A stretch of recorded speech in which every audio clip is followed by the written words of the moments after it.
Sāpes muguras lejas daļā, kas parādās kopā ar skoliozi, īsāku kāju, kas nepāriet, kad jūs atpūšaties vai guļat, vai arī pasliktinās pieceļoties.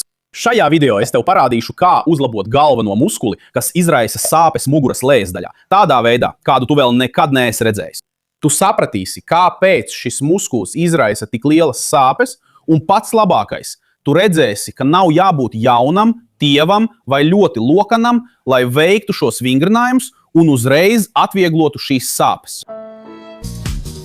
Prieks papildus sāpēm muguras lejas daļā un muguras sāpēm jostas kvadrātveida muskulis var izraisīt arī skoliozi vai šķietami īsāku kāju. Un šis muskulis rada tik daudz problēmu, jo tas cieš gan no spriedzes mugurkaula priekšpusē, muskuļu spriedzes, gan arī no spriedzes, kas nāk no mugurkaula aizmugures, no fascijas. Tas nozīmē, ka nav svarīgi, kur atrodas problēma, šis muskulis var tikt pārslogots. Un mēs sāksim ar muskuļu spriedzes mazināšanu. Spriedzes mugurkaula priekšpusē. Šis vingrinājums, ko mēs veiksim, ir sava veida masāža vietā, kur roka nesasniedz. Mēs kustināsim šo daļu, kur satiekās trīs svarīgi muskuļi. No diafragmas, no psoas un pašā jostas kvadrātveida muskulī.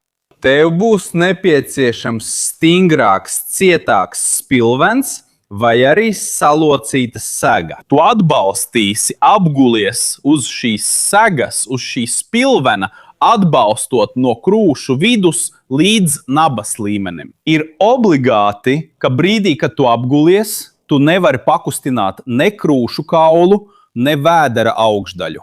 Sāksim? Tu apgulies lēnām, pievēršot uzmanību spilvena novietojumā. Apgulies atslābināti. Tieši šis spilvena atbalsts palīdzēs mums elpot dziļāk, izmantojot diafragmas aizmugurējo daļu. Tātad, atrodoties atslābinātā, tev ērtā pozā, veic dziļas un lēnas ielpas, nesteidzoties. Jo dziļāk tu spēsi ieelpot, jo vairāk spēsi aizvest gaisu līdz pat vēdera lejasdaļai, zem nabas, līdz iegurnim, jo labāk. Tu paliksi šeit, atslābināsies un elposi. Lēni, cenšoties aizvest gaisu līdz vēdera lejasdaļai no 1 līdz 3 minūtēm. Pēc tam lēnām piecelies, un tu sajutīsi atslābumu, neticamu atvieglojumu mugurkaulā. Fenomenāli. Šis apvalks, kas sedz jostas kvadrātveida muskuli, ir daļa no muguras fascijas. Un tieši no turienes nāk tā sāpe un dedzināšana, tā izkliedētā sāpe, kas nepāriet pat tad, kad tu atpūties guļot. Lai to atrisinātu, daudz iesaka masāžas ierīci, pat tādu, kas izskatās kā urbju mašīna, vai arī masāžu, izmantojot šo roku daļu. Bet te ir divas problēmas. Pirmais ir tas, ka, ja šī fascija ir ļoti jutīga, tieša, stingrāka masāža, var pastiprināt sāpes, ko jūtat. Otrā problēma ir tāda, ka daudzi cilvēki nevar pietiekami ilgi aizsniegt un masēt šo zonu. Kāpēc? Jo tas prasa spēku un sāp plecs. Bet ir vienkārši daudz vieglāks un drošāks veids, kā uzlabot šo fasciju.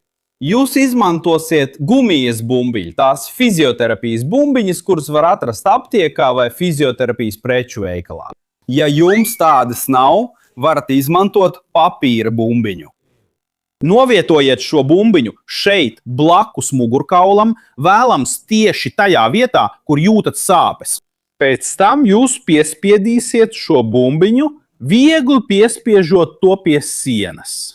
Mēģiniet atbalstīt visu mugurkaulu pret sienu, nepārspiežot bumbiņu. Es negribu, lai jūs savainotos, labi? Atcerieties, ka visu laiku jābūt vieglam spiedienam. Visbeidzot, jūs nedaudz nolieksieties uz to pusi, kurā spiežat, uz to pusi, kur atrodas bumbiņa. Uzreiz jūs sajutīsiet, kā jostas kvadrātveida muskulis atslābst. Tas pātrinās procesu. Palieciet šeit, elpojot lēni un patīkami, apmēram no minūtes līdz pusotrai minūtē. Pēc tam vienkārši atgriezieties un dariet to pašu ar otru pusi. Vai tavā izmeklējumā tika konstatēta diska trūce? Es šajā video visu sīki un smalki izskaidroju, kā saprast, vai šīs sāpes ir no īstas diska trūces, no iekaisušas sēžas nerva, vai arī tās ir muskuļu sāpes. Vienkārši nokučiniet šeit uz ekrāna, lai noskatītos. Un, ja es šodien varu tev palīdzēt, paldies pasaki, daloties ar šo video ar kādu, kurš cieš no muguras sāpēm vai kam ir mugurkaula problēmas. Tas ir viss, ko es lūdzu. Palīdzi šim video nonākt pie tiem, kam tas ir vajadzīgs. Es šeit arī beigšu, sirsnīgs sveiciens un uz tikšanos nākamreiz.